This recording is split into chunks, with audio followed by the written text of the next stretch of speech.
Today we have a deployment breakdown for you, a Warhammer 40K deployment breakdown with the one, the only detachment, Awakened Dynasty. Because I feel like we're entering an Awakened Dynasty era, but I would like to say if you're not a Necron player, please stick around because even though we're talking about Necrons today and a deployment breakdown, I think the concept, ideas that I'll be talking about, I think you could still benefit from. So whether you're like a T-Sons player, Blood Angels, World Eaters, Marines, I think you can still get a lot of value out of this video today. So let's get into it, shall we? So I have my most recent Awakened Dynasty list, and we have currently layout 3 GW deployment, and we're doing Search and Destroy quarter deployment, which is always interesting. So this is a custom mission.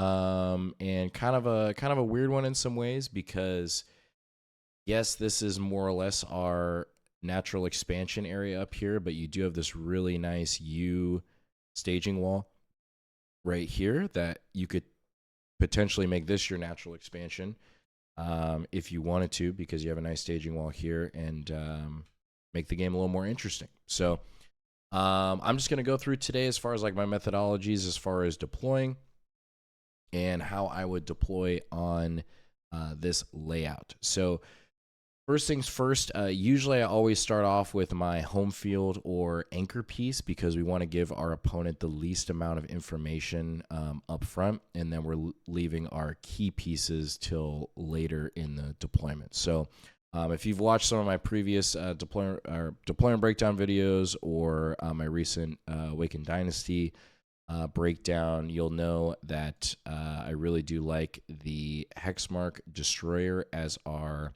anchor piece. I think he's really good in this detachment, especially against a lot of armies that have like drop-in fire and fade or just drop-in units. Getting the free Overwatch with the Hexmark is great. And then their ability to, or the Hexmark's ability to just come back for 1 CP is extremely strong as well, so you can still hold the point. So they have the flexibility to like drop a unit in here, they shoot at the Hexmark, sure, they kill him, and then you're like, all right, I'm going to spend 1 CP and then bring him back. So then you can still hold the point, and then they have to like gamble on maybe making a 9-inch charge to take it, which sometimes, hey, it's worth it depending on the game state, and it can happen.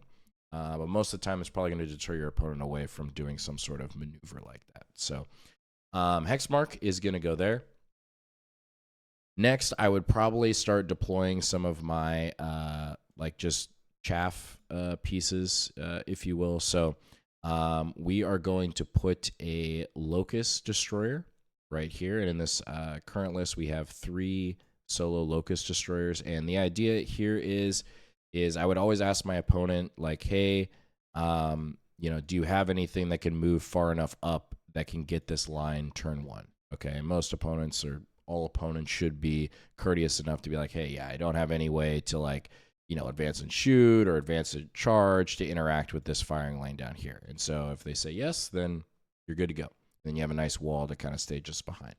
Reason why this Locust is here, because again, we're thinking about secondaries before the game even starts, because then I can move this 8, and what secondary can we get turn 1? Containment. All right. So I'll put a Locust Destroyer right there. Next, I'll probably put one of our Scorpec Lords in the same spot. So the premise is thinking about, again, where do I want these pieces staging turn 1 if I go first or if I go bottom of round? And this is an excellent staging point for a Scorpec Lord to be annoying because he moves 8. So it's definitely enough to essentially threaten or get right here and threaten this objective turn 1. So it definitely has to make your opponent think about what they want to do, because the Scorpec Lord, mortals on the charge, 8 attacks on the sweep, 4 on the strike. He is great for 80 points, and then for 1 CP bringing him back, it is fantastic. So he's going to go there. And then next up, we will probably deploy our Scorpex. So we're kind of carrying our edges of the board here, and this is our unit of 3. And a lot of times the size of their bases, even though they're on 50 mils, they should be safe from this firing lane right here and be okay to stage there. All right. Now, here's where it gets interesting on this layout is because of the fact that we do have to pay attention to these lines here. So I'm going to switch this tool here. So we're looking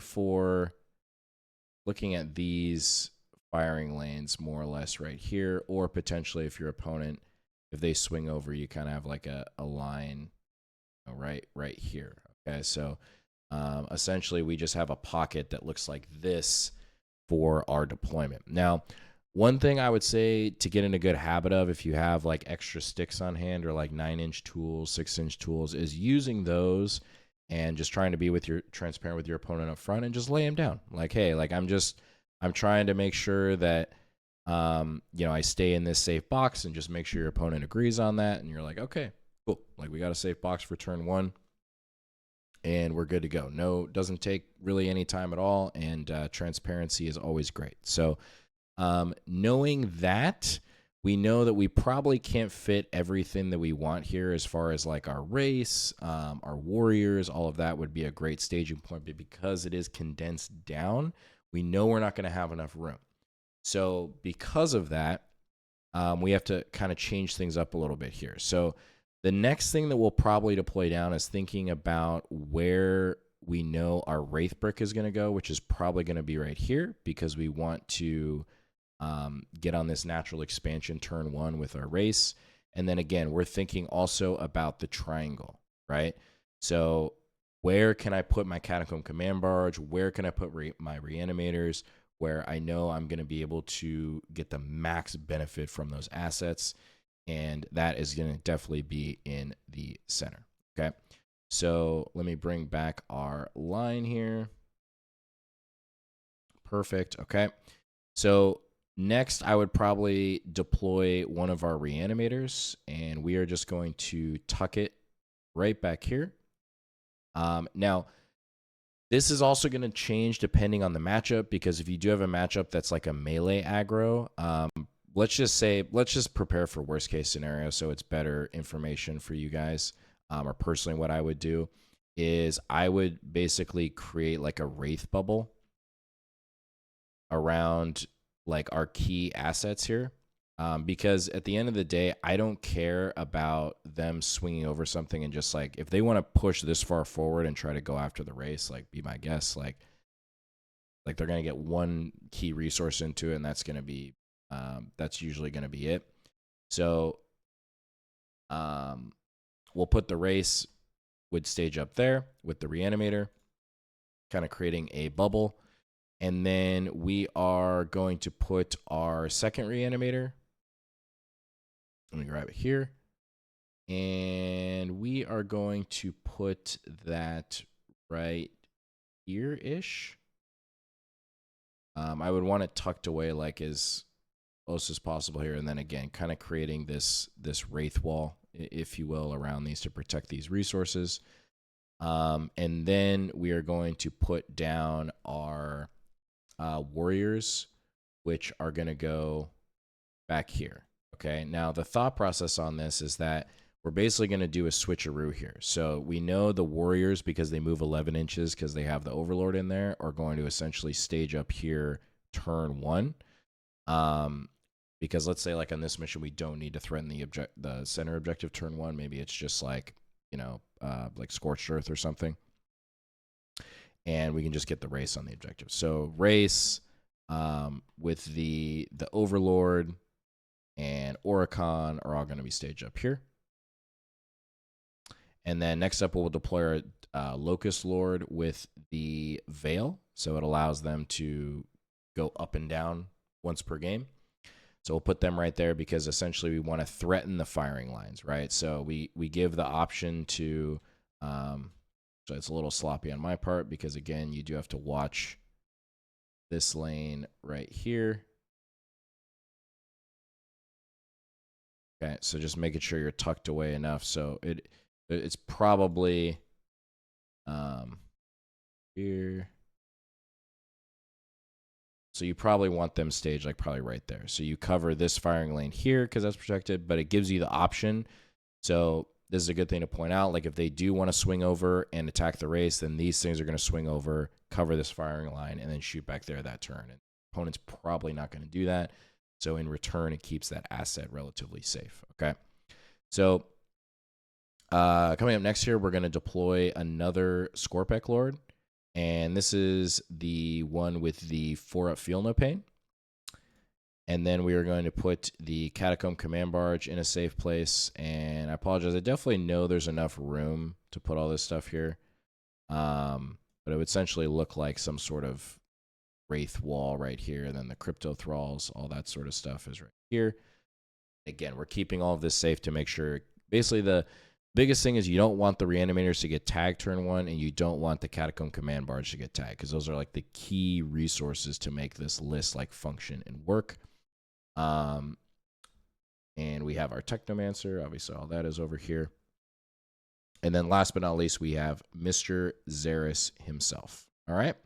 And then that essentially completes the thing. You could, what you could potentially do as well is put the Reanimator over here. But the problem that runs into is if you don't roll high enough on your advance, you could really screw yourself over here. Or you could have the option to just simply move these assets up and then swing the race over. And I'll show that here by going first. So this is essentially what the deployment would look like if I did go first. Or sorry, if I did go first, if I was deploying on this mission. But if you stuck around this long, let me also show you just essentially how I would move this turn 1 if I did go first or if I went bottom of turn. And as you can see, or as we talked about, Scorpec Lord is going to stage up more or less here.